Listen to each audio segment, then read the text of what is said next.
Matapos nga pong tuluyang i-trade ng Denver Nuggets si Peyton Watson papunta sa Cleveland Cavaliers, may bago umanong target ang kanilang team at ito walang iba kundi ang 6-time All-Star na si DeMar DeRozan. Ayon kay Chris Haynes, nakatutok nga ngayon ang Denver sa veteranong scorer na kasalukuyang free agent na matapos siyang ma-release ng Sacramento Kings. As of today, kinausap na ng mismong prangkisa ng Nuggets ang kampo ni DeRozan kung saan inofera na nga nila ito ng kontrata at higit sa lahat isang starting position.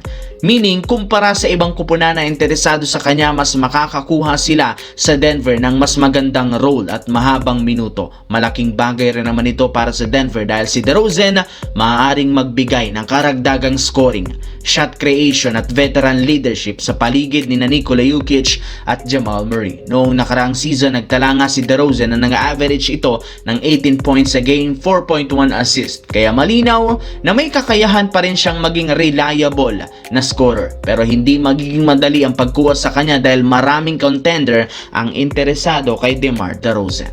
Samantala, pagkatapos nga po ng 2 buwan, tuluyan ang nakuha ng Cleveland Cavaliers si Peyton Watson mula sa Denver Nuggets sa isang sign and trade deal.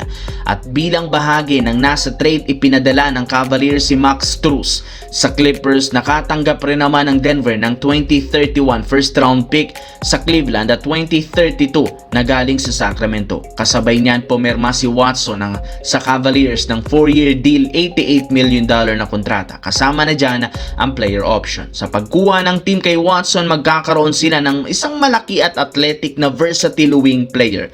Nagtatala nga ito at nag-average ng kanyang career high 14 points a game, 5 rebounds sa 2.1 assist habang nagsimula siya sa 40 to 54 na laro. Malaking improvement ito sa kanyang 3-point shooting. At higit sa lahat, dala ni Watson ang kanyang defensive versatility, isang 6'8 wingman na kayang bumantay ng maraming posisyon, umatake sa rim at tumira sa labas, na eksaktong player na makakasama ni James Harden at Donovan Mitchell. At dahil sa nakuha ng Cavaliers si Peyton Watson, tuluyan na nga nilang sinarado ang pagkuha kay Jonathan Kuminga. Sa kabilang banda, hindi na rin naman ito nakakagulat dahil sa umpisa pa lang mas tiwala ang Cavaliers sa kakayahan ni Peyton Watson kaysa kay Kuminga. Naniniwala sila na si Peyton Watson ang magiging huling susi para makasabay sila.